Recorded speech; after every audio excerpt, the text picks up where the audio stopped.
Kemudian anak itu meminta kepada Nabi Isa, wahai Isa Ruh Allah dan kalimah Allah, mohonkan kepada Tuhanku agar aku dikembalikan ke alam akhirat. Mohonkan kepada Tuhanku agar aku diperingankan dalam menghadapi kesulitan di alam kematian.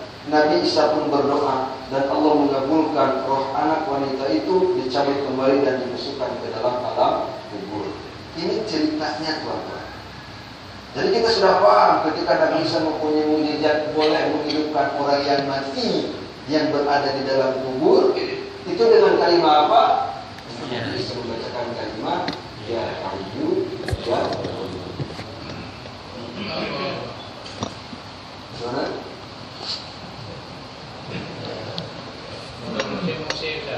Mana? Oh, ingatkan ada iklan Pak. Memang di Surabaya ini ada iklan. Kan TV pun bisa ada iklan, betul nggak tuh? Kalau tak ada iklan tak press, betul nggak? Cuman kalau kita tengok bola sepak ada iklan, apa ya di TV? Tapi kalau tengok bola sepak tak ada iklan, betul nggak? Tapi kalau tengok film-film HBO, betul ya HBO ya? Ada iklan apa yang kalau di Indonesia tuh? 5 menit iklan, 5 menit iklan. Ah, kita tengok apa iklannya. Kita sambung. Itu yang pertama tuan-tuan. Nabi Isa alaihissalam. Kemudian tuan-tuan pernah mendengar ketika Nabi Sulaiman alaihissalam beliau mendengar dari burung hudhud bahwa ada kabar di negeri Samad atau di negeri Syam ada sebuah negara yang indah dan makmur yang dipimpin oleh siapa? Ratu Balqis. Dalam Al-Quran diterangkan itu. Kemudian Nabi Sulaiman meminta dan mengumpulkan bala tentaranya dari golongan jin, manusia, binatang, semuanya dikumpulkan. Nabi Sulaiman meminta untuk apa? Agar kerajaan itu dipindahkan di depan mata. Dalam Al-Quran diterangkan, qala ifritun minal jin ana atika bihi qabla an taquma min maqam. Ketika Nabi Sulaiman mengumpulkan dari golongan jin, golongan manusia dan binatang semuanya, di dalam Al-Quran ada yang angkat tangan. Siapa? Ifrit. Qala ifritun. Dia berkata, ifrit itu dari golongan jin. Minal jinni ana atika bihi. Saya boleh mendatangkan kerajaan itu qabla an taquma min maqamik. Sebelum kamu beranjak dari dudukmu. Jin memang pandai tuan-tuan. Jin bernyanyi, ya Sulaiman. Oh, bahasa tafsirnya begitu. Saya boleh mendatangkan kerajaan itu sebelum kau beranjak macam ini. Sabar, begitu Pak. Min maqam. Maqam itu tempat berdiri. Sebelum beranjak dari tempat berdiri, kerajaan sudah ada. Itu janji jin. Kemudian qala alladziina indahu ilmun minal kitab ana atika bihi qabla an yartadda ilaika tarfuka. Kemudian ada yang berkata lagi, seorang yang takwa yang bernama yaitu Asyid bin Bakhriyah. Dia ahli agama, hafal kitab Taurat, hafal kitab Injil dan hafal kitab hikmah. Ketika di zaman Nabi Sulaiman alaihi salam. Asyid bin Bakhriyah ini adalah anak daripada keponakan Nabi Sulaiman alaihi salam. Kalau zaman sekarang mungkin namanya sekretaris. Apa itu ya sekretaris? Itulah Krani. Betul ya? Krani itu susah cakap sekretaris juga. Itu sekretarisnya Nabi Sulaiman alaihissalam. Kemudian dia berkata, ana atika bihi qabla ayyartada ilaika tarfuka. Saya akan datangkan kerajaan itu tuh sebelum kamu mengedipkan matamu ya Nabi Sulaiman. Sebelum kamu beranjak dari tempat dudukmu. Berapa sama? 1, 2, 3, 4, 5. Ahli hikmah yang hafal kitab Taurat, Injil, Zabur, Sekretar daripada Nabi Sulaiman, dia berkata di dalam Al-Quran, Allah yang beritahu kepada malaikat Jibril kepada Nabi Muhammad sebelum Nabi Sulaiman mengedipkan mati. Apa yang terjadi tuan-tuan? Di dalam Quran, falamma ra'ahu mustaqirran 'indahu qala 'adza min fadli rabbi liyabluwani ashkuru am akfur. Di sini diterangkan, maka sebelum mengedipkan Nabi Sulaiman, kerajaan sudah ada di depan. Tetapi pembelajaran di sini apa yang dibacakan oleh Asyik bin Bahriyah tadi. Sebelum dia mendatangkan yang namanya kerajaan, Asyik bin Bahriyah tadi mengucapkan kalimat Ya Hayyu Ya Qayyum. Ini pembelajaran yang kita tahu.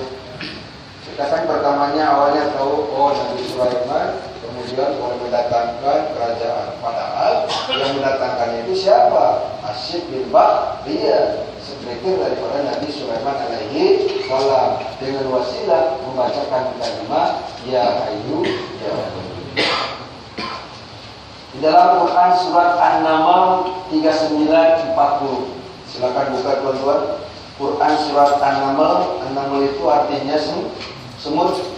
Ayat 39 sampai 40. Nanti buka di rumah. Kemudian kesaksian Imam Al-Ghazali tentang kedahsyatan kalimat Ya Hayyu Ya Qayyum. Kita sudah mengenal semuanya siapa itu Imam Al-Ghazali. Dan bahkan beliau pun banyak kitab-kitabnya yang sering kita baca atau sering kita ajarkan. Imam Al-Ghazali telah merasakan balasan dari Allah atas apa yang dibaca. Dengan membaca kalimat Ya Hayyu Ya Qayyum, seseorang akan memperoleh hal-hal yang luar biasa. Nasihat beliau itu ditulis dalam syair khusus tentang kegunaan Ya Hayyu Ya Qayyum. Tuan-tuan,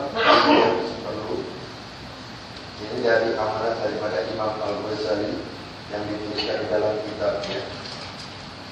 Imam Al-Ghazali berkata, "Atadlubu an takuna katrul mal wa yusma'u minku qauluka fil maqal." Apakah kamu berjuang menjadi orang yang banyak harta? Apakah kata-katamu ini didengar dan berjuang?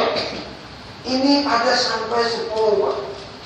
Kata Imam Al-Ghazali, manfaat daripada mengucapkan kalimat Ya Hayyu Ya Qayyum yang pertama, apakah kamu ingin berjuang menjadi orang yang banyak harta?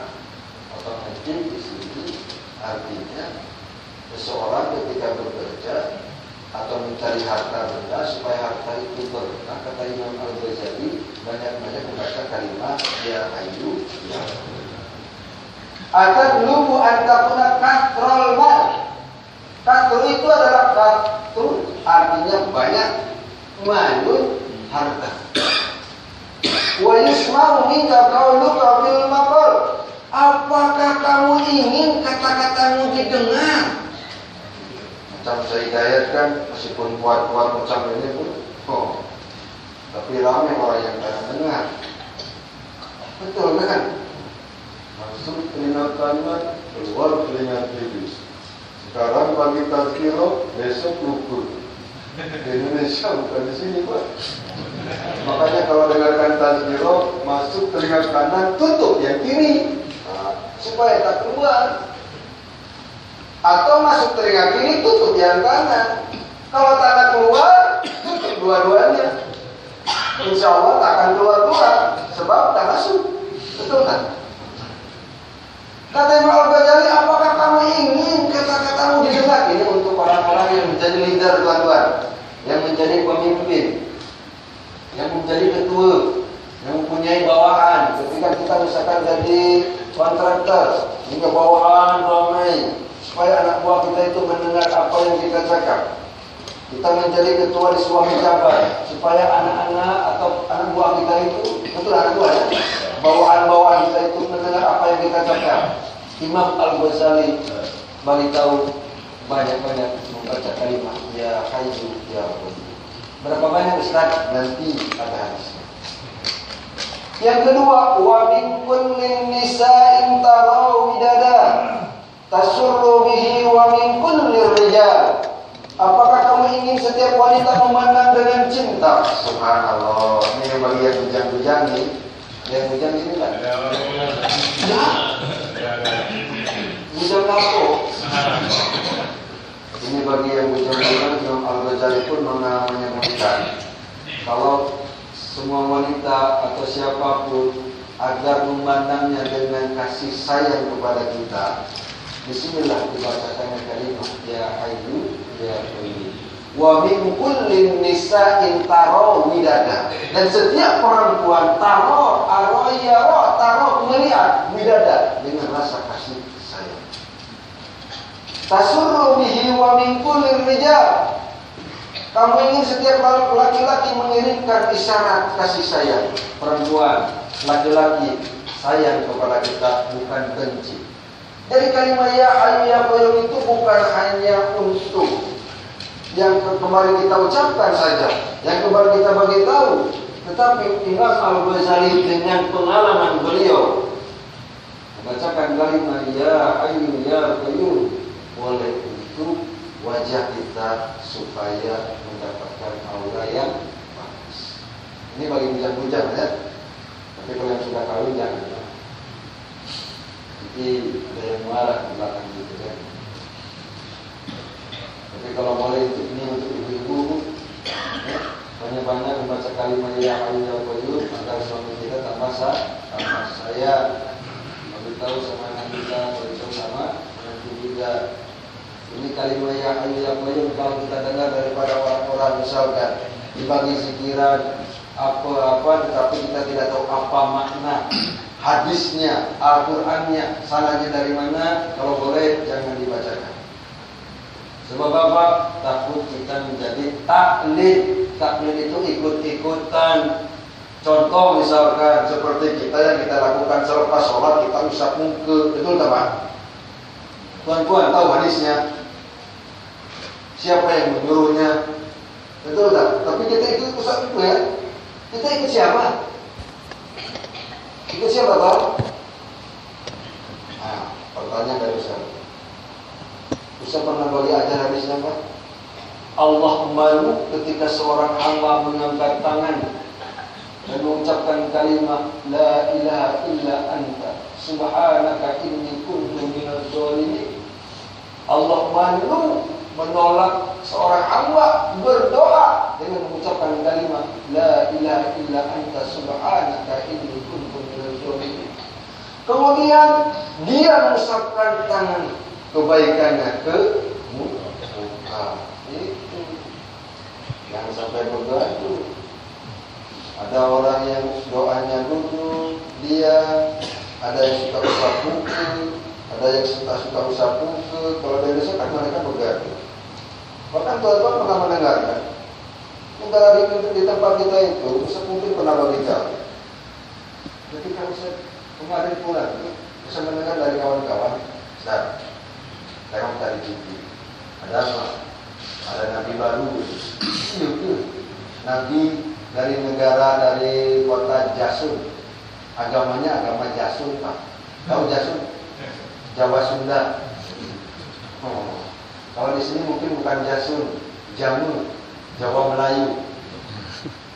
Namanya siapa? Namanya Tugimin. Namanya Tugimin, kan? Coba tengok. Ketika kita membacakan misalkan sholawatan, ya Nabi, salam alaika, ya Rasul, salam alaika. Misalkan kan. Kemudian ada kalimat ya Muhammad. Kan cantik betul kan? Ini ya Tugimin. Kan tambes.